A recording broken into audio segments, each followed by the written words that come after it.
Serious, what event do you think changed the entire outcome of your life? I had a stroke at 34. Now I'm permanently disabled, unable to work. Severe difficulty doing a lot of things. Entire chunks of my life just cut off from me now.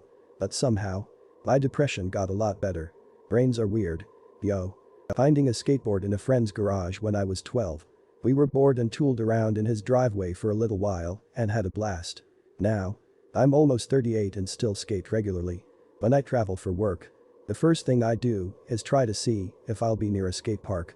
I got adopted by two wonderful and wealthy people from the UK who could give me a family, a loving home and every opportunity you could imagine. They got me from a hellhole children's home. I was removed from my mother in Eastern Europe when I was 5, multiple kids to a crib. Filthy, severely neglected. If I had stayed there, I 100% would not have grown up to have any semblance of a well-functioning human being. When they got me, I was essentially feral and very, very delayed. They got me up to speed and I have a wonderful life. I thank my lucky stars every single day. They could have taken a nice baby, but took a chance on the messed up older child and I can't thank them enough for that.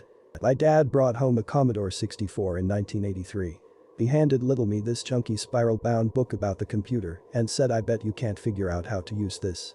Within a month I made my first program, which displayed Dad smells like farts on the screen. He laughed so hard he had tears rolling down his face and encouraged me to write another one for Mom. I still list basic on my resume. A close friend committed suicide. He had depression for many years and worked in an extremely unsupportive environment. It wasn't the job. It was the blokey culture of the industry. Lack of awareness and understanding of mental illness in the work environment hit me pretty hard. I now work as a HR manager in one of the top 4 companies in the world and I'll be damned if anyone will feel unsupported and unappreciated on my watch. Throw away because reasons. Teenage me went to a football game to show a friend from a foreign country one of our national sports. Family next to me had 3 kids. The 2 youngest were arguing. The parents eventually made the family all change seats, so they were apart. This just happened to place a teenage sibling next to me. We started talking. Exchanged contacts. We are now married and lying in bed next to each other on our phones. For once, arguing kids in public did something good. Fate is a strange thing. I was insanely depressed for years and barely left the house in my early 20s. Literally the only person I ever spoke to was my mum. During that time of loneliness, I used to read biographies on famous musicians and I developed an obsession with learning guitar. So I did. I practiced 4 hours a day. And a year later I sent out an ad online looking for other girls in my area to jam with. I found one girl, we chatted online. And I was secretly petrified about meeting her. I really hadn't spoken to someone my age for about a decade. I kept putting off meeting her for months. So long in fact, that she ended up moving away. One day, I gathered up all my guts, so to speak, and met her. Then a few months later she introduced me to her brother. He and I have now been together for 4 years.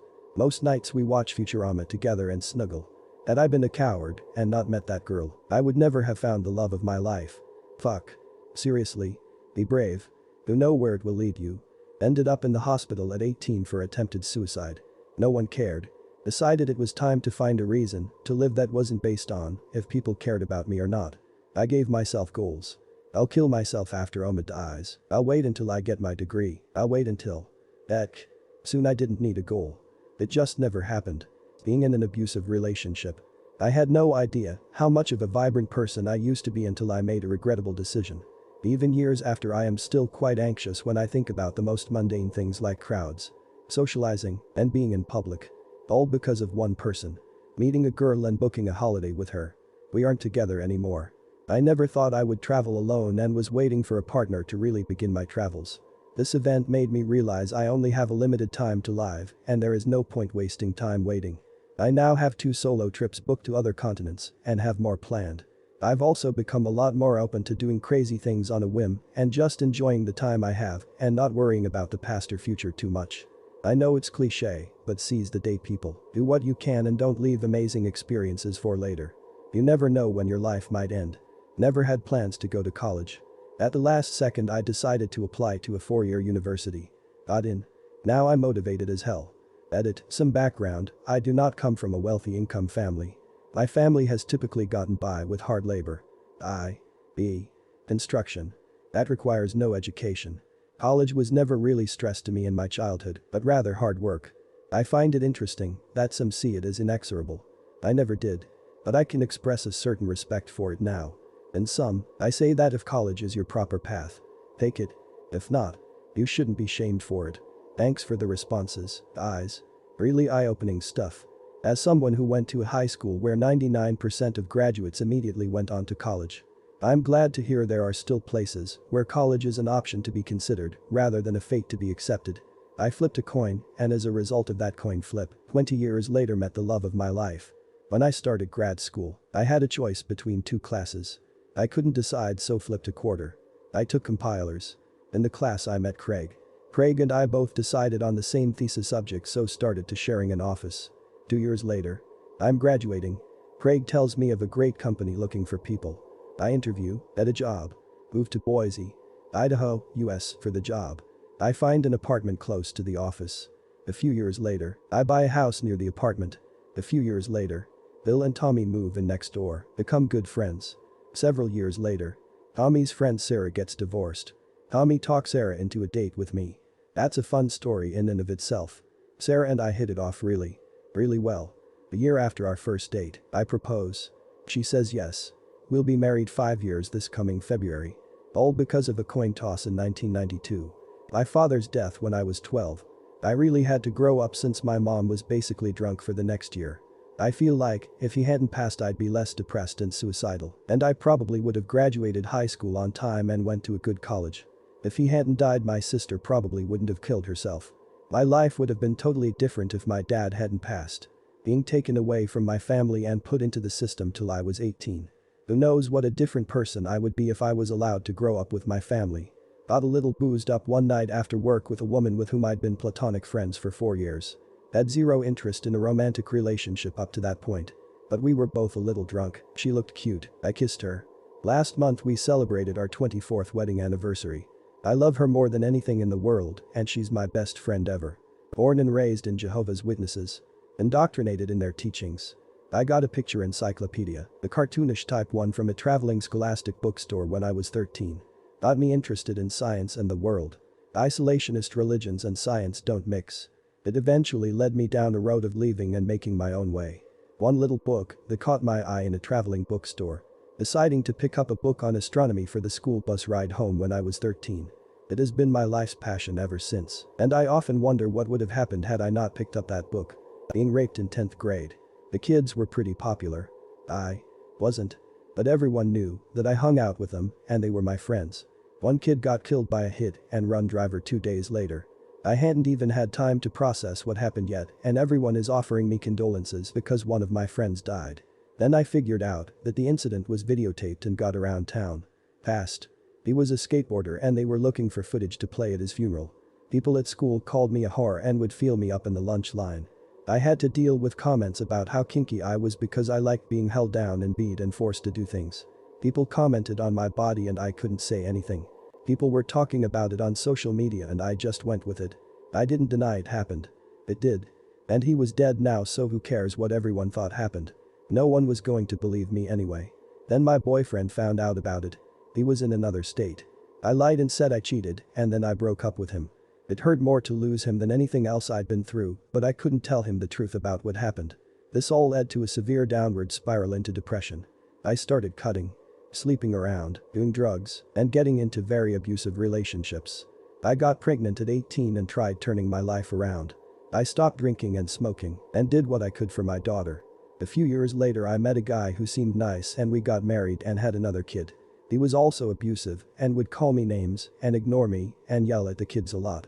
I finally left him after almost 5 years this January. I'm finally starting to do better. I'm finally figuring out how to be happy. I think I'll be okay now. But it took a while. I have someone in my life who actually supports me and brings me up instead of pulling me down. He makes me want to be a better person for myself and for my kids. He's been there for me for the past 13 to 14 years now. He's the one I broke up with after what happened in 10th grade.